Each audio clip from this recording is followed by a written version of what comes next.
teman-teman, perkenalkan saya Anissa Orohmah dari kelompok 6. Di sini saya akan menjelaskan apa itu kompetensi pedagogik.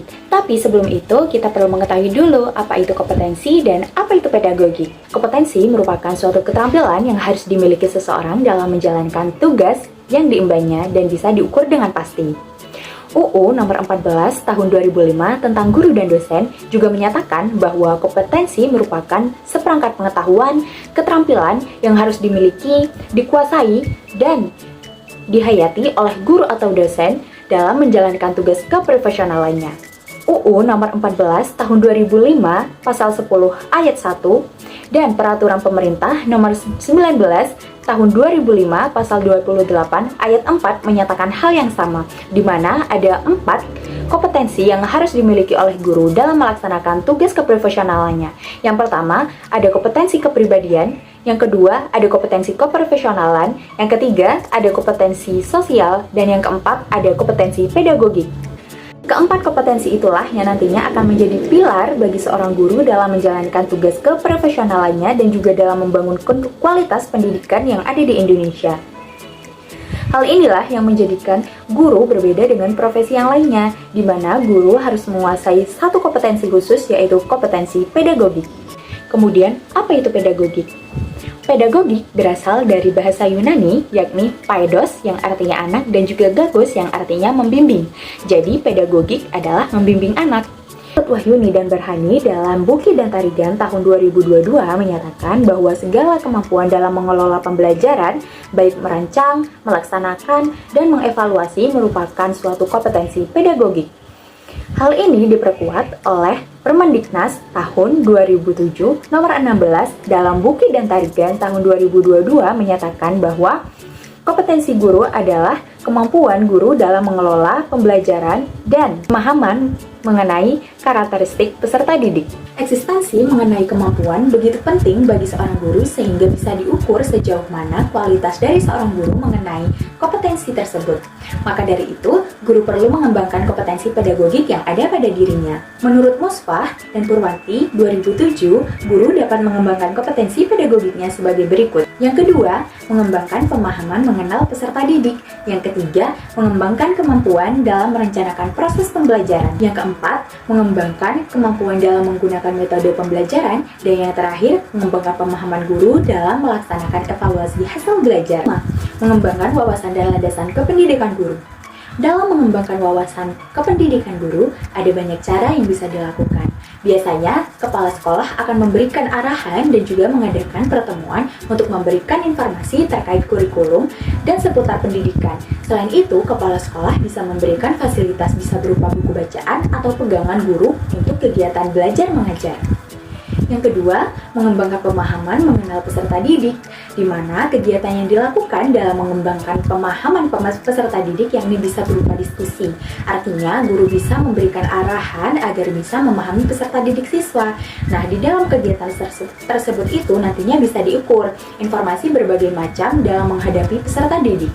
Jadi, antara guru bisa saling memberikan atau bertukar informasi. Yang ketiga, mengembangkan kemampuan dalam merencanakan proses pembelajaran.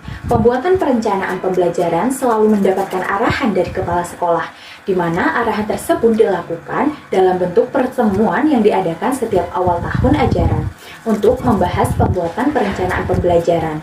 Kemudian, jika ada hal yang belum dipahami oleh para guru, maka kepala sekolah harus memberikan masukan serta arahan terkait dengan hal-hal yang dibutuhkan oleh guru. Guru dalam menggunakan metode pembelajaran agar dalam proses pembelajaran guru itu bisa mempunyai bekal serta pengetahuannya terkait dengan penggunaan metode pembelajaran, supaya memudahkan para guru dalam menggunakan metode pembelajaran yang sesuai dengan materi pembelajaran. Mengembangkan pemahaman guru dalam melaksanakan evaluasi hasil belajar siswa. Kegiatan yang dilakukan yaitu hampir sama dengan kegiatan yang lain, yaitu melalui diskusi dengan memberi arahan secara umum dan mewajibkan para guru untuk menggunakan tes lisan atau juga tes tulis kepada siswa setelah materi pembelajaran selesai disampaikan. Nah, supaya bisa mengetahui sampai mana sih pemahaman siswa terhadap suatu materi yang sudah disampaikan oleh guru sebelumnya. Ada 7 aspek penting dalam kemampuan pedagogik guru. Yang pertama, ada menguasai karakteristik dan pemahaman peserta didik. Seorang guru tidak hanya dituntut dalam mengajarkan materi semata, tetapi juga harus paham tentang karakteristik setiap muridnya, mulai dari intelektual, emosional, fisik, spiritual, hingga moralnya. Jika ada murid yang memiliki kelainan fisik, maka guru tidak boleh merendahkan ataupun membeda-bedakannya dengan murid yang lainnya. Guru harus memberikan kesempatan murid tersebut untuk mendapatkan hak yang sama atau mendapatkan kegiatan belajar yang sama dengan murid yang lainnya. Yang kedua, ada menguasai teori belajar dan prinsip pembelajaran yang mendidik. Guru harus bisa memberikan pembelajaran mengenai materi pembelajaran dan memastikan bahwa semua siswa memahami apa yang disampaikan. Selain itu, guru juga harus tahu bagaimana membagikan motivasi belajar dari siswa. Yang ketiga, mengembangkan kurikulum dan perencanaan pembelajaran. Pada bagian ini, guru menyusun modul ajar mengikuti model kurikulum yang harus diikuti. Seperti saat ini, kurikulum yang harus diikuti adalah kurikulum merdeka. Kemudian, guru bisa memilih materi pembelajaran yang berdasarkan pada tujuan, sesuai usia dan juga kemampuan peserta didik, di mana setiap siswa bisa mengimplementasikan pembelajarannya dengan konteks di dalam kehidupan sehari-hari. Yang keempat, melaksanakan kegiatan belajar yang mendidik. Guru melakukan kegiatan belajar mengikuti rancangan yang sudah dibuat dan dapat membantu proses pemahaman materi, jadi lebih mudah kepada peserta didik. Guru memberikan kesempatan kepada peserta didik untuk mengungkapkan pendapat yang berbeda ataupun mengungkapkan ide atau gagasan yang berbeda tanpa menghakimi pendapatnya. Guru untuk mencapai tujuan pembelajaran bisa memilih teknik pengajaran yang bervariasi dan juga bisa menggunakan media dalam mengajar agar peserta didik semakin tertarik. Yang kelima, ada mengembangkan potensi peserta didik. Guru dapat membuat analisis dari nilai siswa dan mengelompokkannya berdasarkan tingkat kemampuan peserta didik. Secara aktif, guru juga bisa membantu proses belajar siswa dan kemampuan berpikir kritis dari semua siswa. Yang keenam, guru meningkatkan interaksi dan komunikasi dengan peserta didik. Metode pembelajaran tanya jawab setelah pemberian materi pembelajaran bisa dilakukan oleh guru untuk membentuk interaksi dan mengetahui pemahaman peserta didik. Selain itu, agar komunikasi dapat terjalin dengan baik, guru ke peserta didik, pengajar bisa membuat sistem fokus group discussion secara timbal balik, di mana peserta didik akan terbuka dan lebih percaya diri. Guru harus mendengarkan pertanyaan dan pendapat mereka tanpa interupsi atau mempermalukan pertanyaan yang diajukan. Yang terakhir adalah guru melakukan penilaian dan evaluasi. Guru dapat melakukan penilaian menggunakan berbagai teknik kemudian mengevaluasinya. Apabila hasil evaluasi mengalami masalah dalam makalah modul pembelajaran harus diubah untuk memperbaiki tujuan pembelajaran nasional. Selain itu, guru bisa memanfaatkan saran dari peserta didik mengenai materi atau teknik pengajaran ke depannya agar bisa menjadi lebih baik.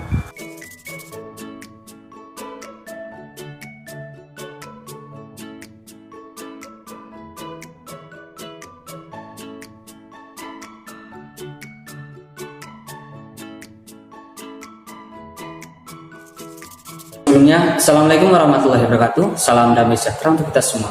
Perkenalkan, nama saya Taif Marsya. Saya adalah seorang mahasiswa jurusan Pendidikan Guru Bahasa Indonesia yang menempuh studi di Universitas Jember. Siapapun Anda, entah seorang pengajar, orang tua, siswa maupun orang yang secara tidak sengaja menemukan video ini, saya mohon untuk tidak melakukan atau menjeda video ini dan mohon untuk tetap melanjutkan video. Mungkin di antara Anda sudah menyaksikan konflik yang sempat heboh akhir-akhir ini ya. Konflik yang sempat terjadi karena sebuah peraturan yang dibuat pemerintah. Permasalahan itu terjadi pada Permendikbud nomor 19 pada tahun 2020. Aturan tersebut mengatur tentang penataan linearitas guru bersertifikat pendidik. Hal ini bagus dan ini adalah inovasi yang luar biasa dari pemerintah. Saya mengapresiasi hal ini. Di samping menjamin hak bagi guru, kebijakan ini ternyata menimbulkan dampak lain bagi guru sekolah dasar. Pasalnya dalam salah satu ayat bunyi, guru ijazah non-SD ternyata diperbolehkan atau bisa menjadi guru SD. Bahkan guru non-pendidikan pun juga bisa jika dia berkeinginan mengajar di pendidikan dasar. Luar biasa sekali. Kegiatan ini tentu mendapatkan respon yang beragam, hingga video ini menjadi viral atau permasalahan ini menjadi viral. Dari kalangan guru sendiri, aturan ini alih-alih menyelesaikan permasalahan, justru ternyata menimbulkan tumpukan masalah baru di dunia pendidikan.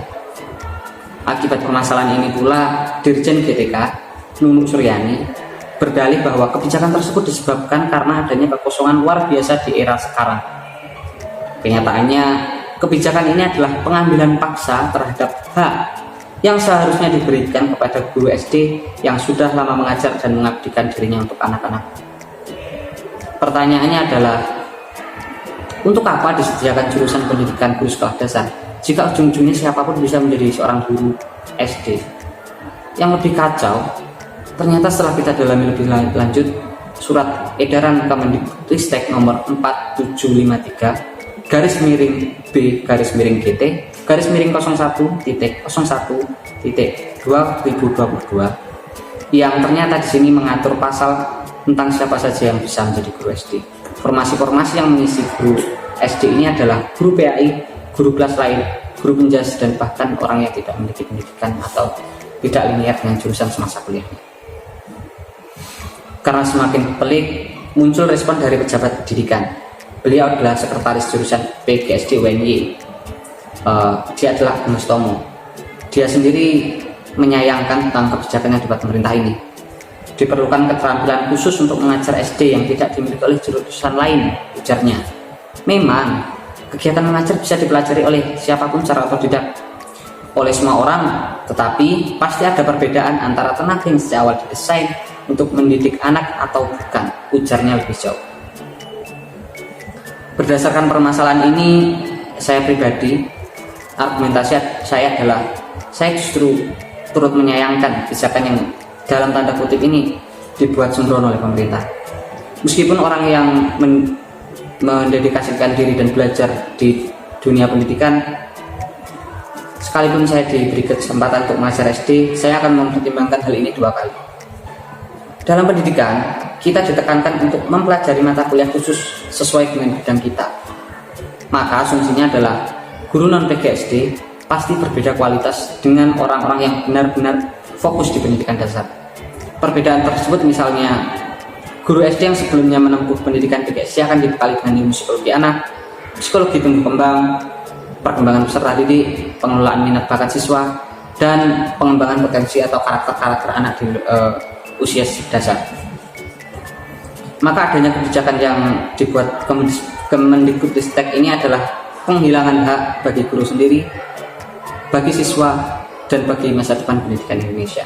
Bayangkan ketika anak-anak usia emas pendidikan kita ternyata mendapatkan seorang pengajar yang tidak kompeten atau tidak sesuai dengan bidangnya, maka akan terbunuhlah minat dan bakat anak-anak itu.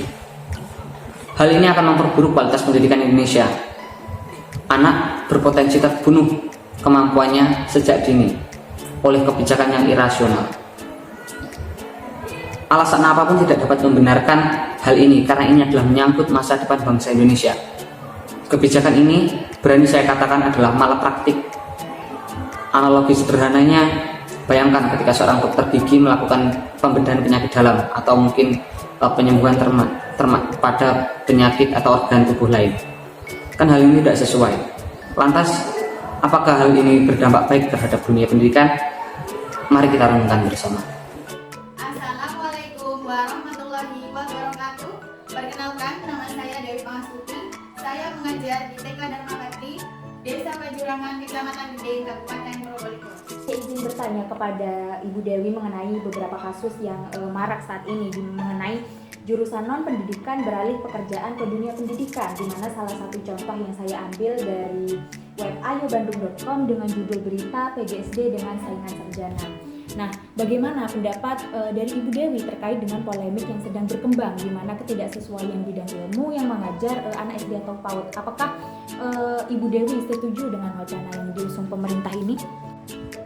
Saya tidak setuju dengan wacana yang diberikan oleh pemerintah. Mengapa? Karena menurut saya harus disesuaikan dengan kualifikasi guru tersebut. Misal seperti saya mengajar di TK, maka kualifikasi saya adalah S1 PAUD.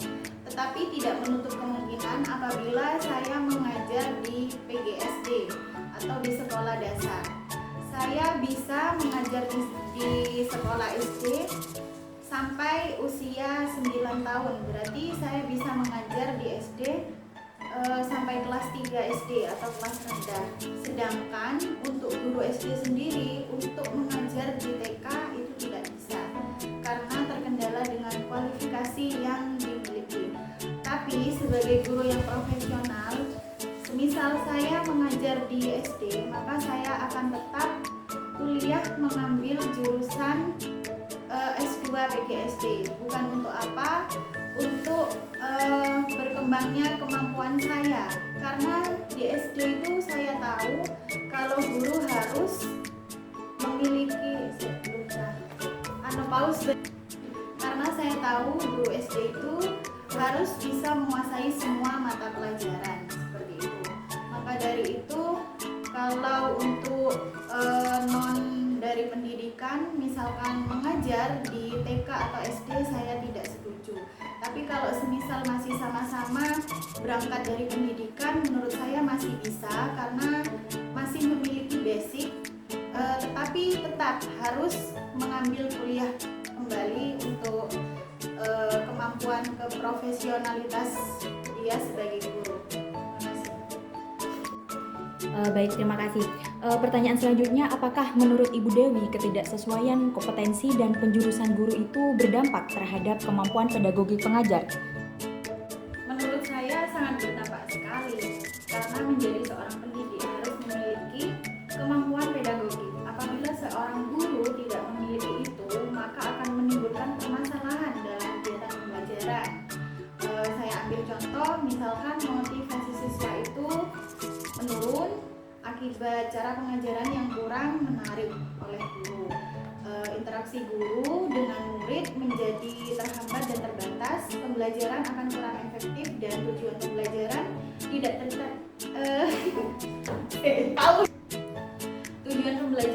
tidak tercapai dengan maksimal, akhirnya menimbulkan rasa bosan terhadap siswa. Jadi menurut saya sangat penting untuk seorang guru itu mengupgrade kemampuan pedagogiknya, karena kita tahu kalau di dalam kelas guru itu harus selalu inovatif, kreatif, maka akan membuat pembelajaran di kelas itu semakin menarik dengan cara guru melakukan strategi pembelajaran di dalam kelas seperti itu. Apabila guru itu tidak memiliki kompetensi pedagogik, menurut saya ya anak akan cepat merasa bosan seperti itu karena pembelajaran itu kurang nyaman atau kurang menarik untuk anak. Baik, pertanyaan terakhir, bagaimana keterkaitan antara latar belakang pendidikan guru yang tidak linear dalam menghadapi tantangan perkembangan kognitif dan juga emosional siswa di usia dini, serta bagaimanakah hal ini bisa berpengaruh pada strategi pengajaran yang dapat diterapkan di kelas? Menurut saya, guru itu adalah sebagai agen perubahan, jadi guru itu harus memiliki kualifikasi yang sesuai dengan bidangnya. Karena apabila tidak sesuai dengan bidangnya, maka akan susah untuk beradaptasi dengan lingkungan baru. Karena yang dihadapkan itu anak kecil, jadi kita itu tidak hanya sekedar mengajar, tapi kita juga harus mengetahui psikologi anak itu seperti apa, karakteristik anak itu seperti apa, lalu gaya belajar anak di dalam kelas itu seperti apa. Kita juga ada metode pembelajaran seperti apa yang akan diberikan kepada anak tersebut seperti itu. Jadi menurut saya apabila tidak sesuai dengan kualifikasinya, maka untuk penyesuaian pada lingkungan untuk beradaptasi itu sangat susah. Karena masih harus istilahnya itu merangkak kembali seperti itu. Kalau tidak memiliki itu, menurut saya apa yang mau diajarkan kepada anak? Kita tahu apalagi guru TK harus menyiapkan 3 kegiatan pembelajaran. Kalau dari ibu bidan saja tidak memiliki basic itu, bagaimana cara mengajar di TK seperti itu? Jadi ya menurut saya susah untuk adaptasinya, mungkin seperti itu. Baik, terima kasih Ibu Dewi atas kesempatannya untuk bisa diwawancarai. Terima kasih. Wassalamualaikum warahmatullahi wabarakatuh.